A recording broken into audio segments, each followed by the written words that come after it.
The California Teachers Association, CTA, and the Institute for Teaching, IFT, present IFT Expo 2015, a series of presentations by IFT grant recipients.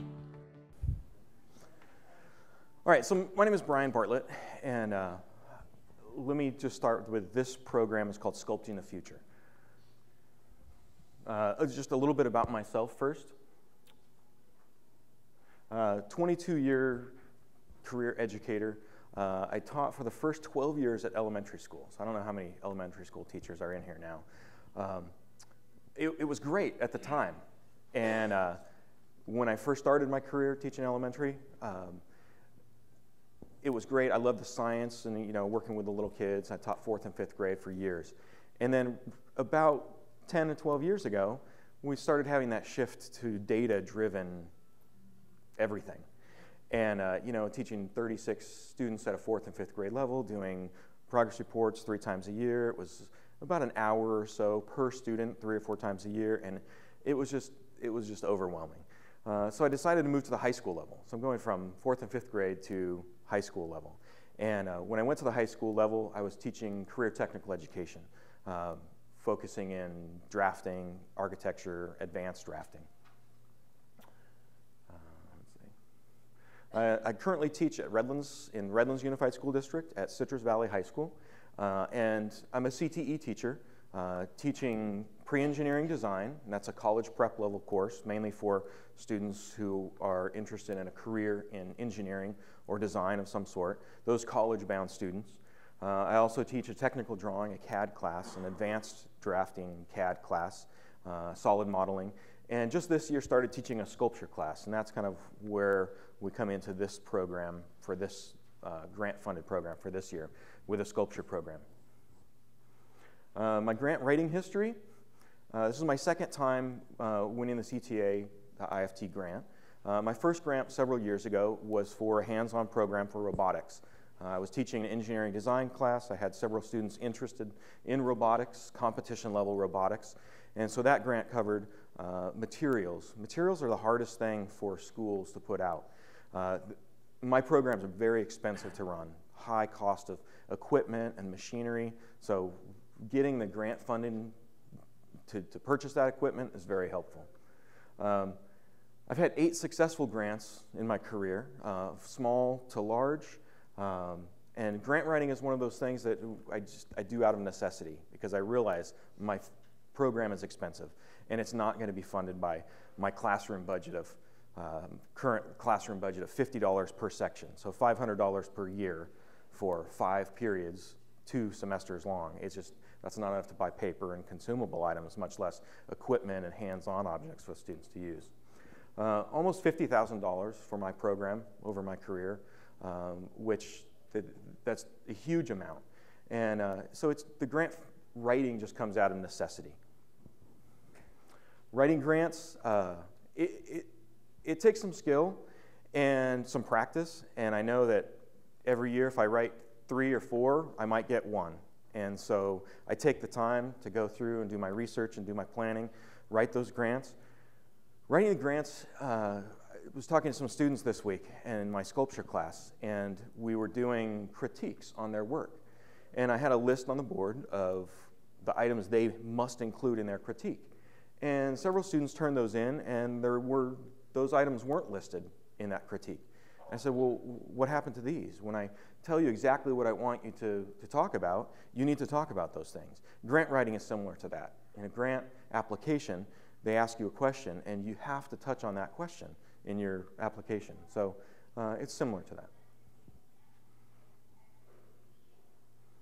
This year's grant is for my new sculpture program.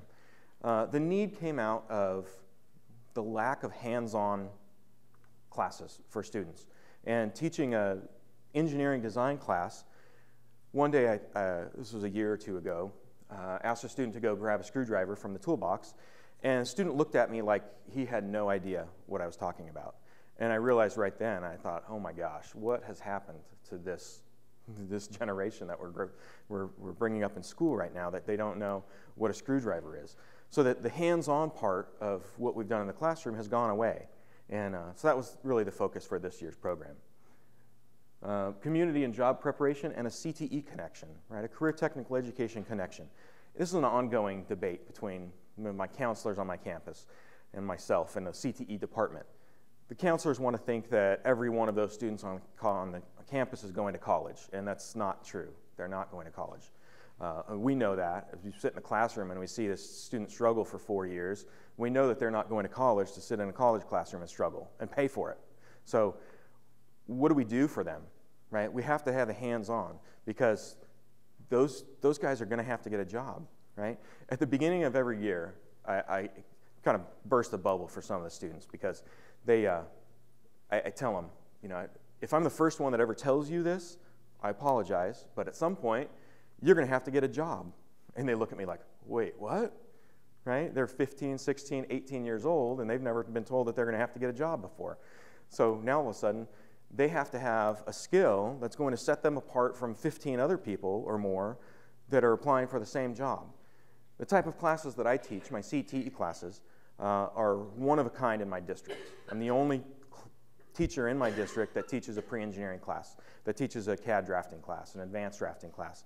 And so students that go through my whole program realize that they're getting skills that no one else in the school district has at all. So if they were to go to a business in Redlands and say that they've gone through the program, that means something to local businesses.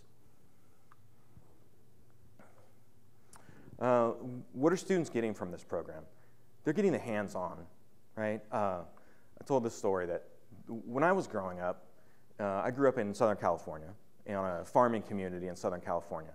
And 6th grade, middle school, 6th grade, every student in school drove a tractor on ag farm. Every student, right? 6th grade. That scares me now to think that 6th graders will be driving tractors, because I have high schoolers that I can't trust with a power tool, much less driving a tractor around, right? And so what's happened between that time and now? We've taken all of the hands-on component away.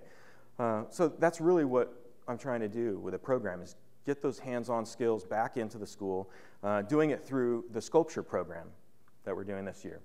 The sculpture program, the materials purchased through the grant funding have bought, let's see, we bought hardware, we bought material to start the program, equipment, tools, things that students just, they're not used to, right?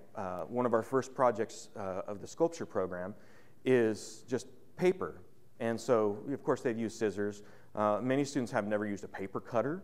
Many students have never used a razor knife, right? And so just teaching tool technique, tool safety, and how to use the tool to get the correct job done.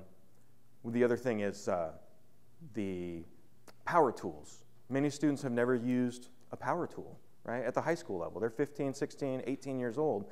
They've never used a power tool. And you know, some of that has to do with their home and how they were raised, and, but we just need to bring that back into the school. So the sustainability of the program purchased hardware and equipment, which will stay for years. Small replacement costs, but now that all of that equipment is in place, the program can continue to build. What have I learned from the program? I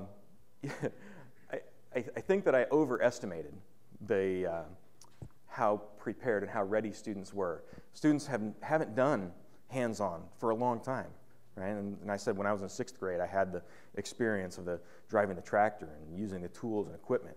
And now students don't have that. The shop classes are taken out of the middle school. You know, there's no career technical education in the middle school level. There's no, you know, wood shop or anything like that. And so the students just aren't used to it.